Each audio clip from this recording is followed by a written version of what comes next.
dors plus. J'ai arrêté d'essayer. Je peux passer des jours sans fermer les yeux. Après 3 ou 4 nuits blanches, mon corps finit toujours par céder. Mais à chaque fois que je m'abandonne aux bras de Morphée, t'es là. Tu me regardes. Comme si j'avais fait quelque chose d'horrible.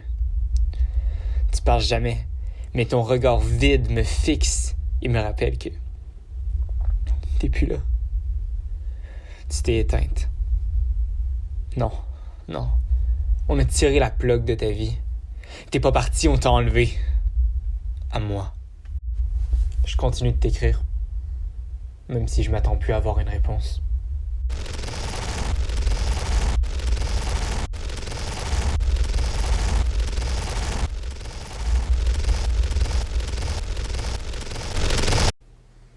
Ils n'ont jamais retrouvé ton téléphone. En plus de prendre ta vie, il t'a dépouillé. Mon psy pense que je devrais arrêter de te texter. Que je me fais du mal. Mais pour moi, si je t'écris pas à chaque jour, c'est comme accepter que t'es vraiment plus là. Si j'arrête de t'écrire, j'ai peur que tu disparaisses de ma mémoire. Tes yeux, ton nez, ta bouche, ton corps. Je voudrais être capable d'imprimer chacun des éléments qui te composent directement sur ma rétine, histoire de ne jamais t'oublier. J'ai pas lavé mes draps depuis que t'es morte. J'ai peur d'oublier ton odeur. Laver mes draps, ce serait comme effacer ta présence.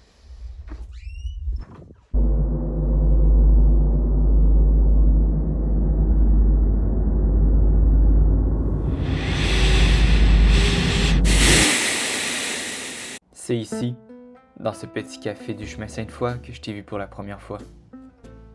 Tu m'as même pas remarqué, mais moi, tout ce que j'ai pu faire, ça a été te regarder. Je me souviens de tout de toi dans les moindres détails. Ton café glacé au lait d'amande, ta facture de 4,75, tes habits, j'ai tout noté. Une fois que t'as quitté, je me suis appliqué à tout prendre en note de ce que je me souvenais de toi. J'ai estimé ta taille, j'ai imaginé ta vie, j'ai évalué mes chances. J'ai su à ce moment-là que t'étais l'amour de ma vie. Une action à la fois, marcher, ouvrir, prendre. Tiens, c'est mon dernier morceau de viande. J'ai finalement eu les couilles de t'adresser la parole. Je me souviens, en 2 cours, je t'ai salué. Au fur et à mesure que le temps passait, plus je te regardais, j'étais en train de comprendre que t'étais vraiment la bonne. Le soir, quand je te suivais jusque chez toi, j'observais tes cheveux ondulés dans le vent, en espérant un jour pouvoir les faire glisser entre mes doigts. Puis, tu rentrais, et je t'admirais jusqu'à ce que tu fermes la lumière. C'est la peur qui m'a poussé à t'inviter ce soir-là. Ensemble, dans cette salle de ciné presque vide, mon cœur battait la chamade. Les mots se mélangeaient dans ma tête et sortaient dans un charabia incompréhensible.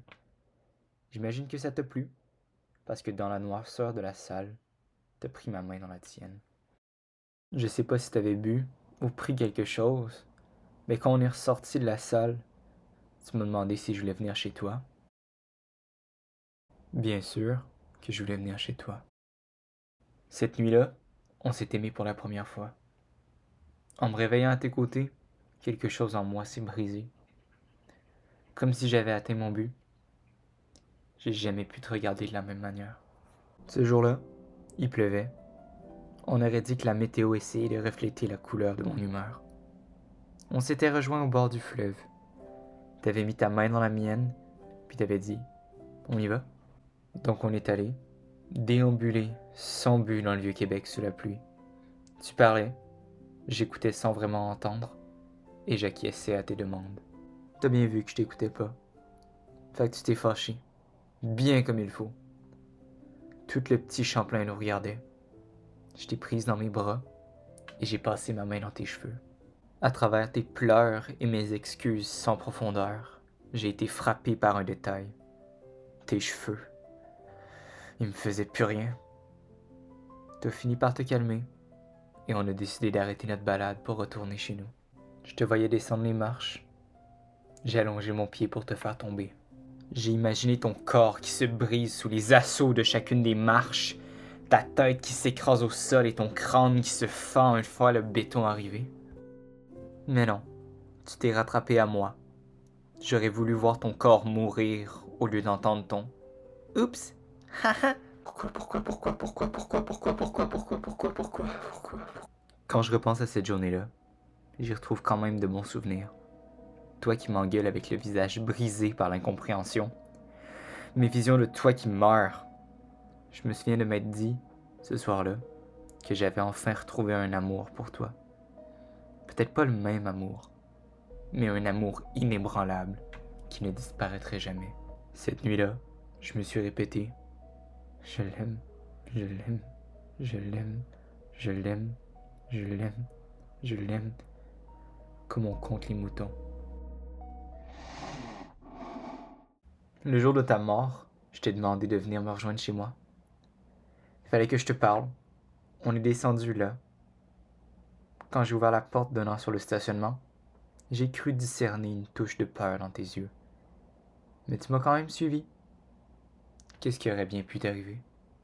Est-ce que j'ai hésité à te demander de venir? Absolument. Je me suis creusé la tête encore et encore. J'en suis venu à la conclusion que j'avais vraiment besoin de t'aimer. Et que c'était la seule manière de le faire. Je me suis pas vraiment préparé à ce qui allait suivre. J'étais tellement fébrile, comme si c'était notre premier rendez-vous. Mon cœur battait la chamade tellement fort, j'ai eu peur que tu l'entendes. C'est là que ta tête a frappé le mur. Tes lèvres qui éclatent, ton crâne qui se fend, libérant ta matière grise. Ton nez qui craque, le sang qui coule. Tes cris, ton incompréhension, ta terreur. Défiguré, tu m'as dit que tu m'aimais.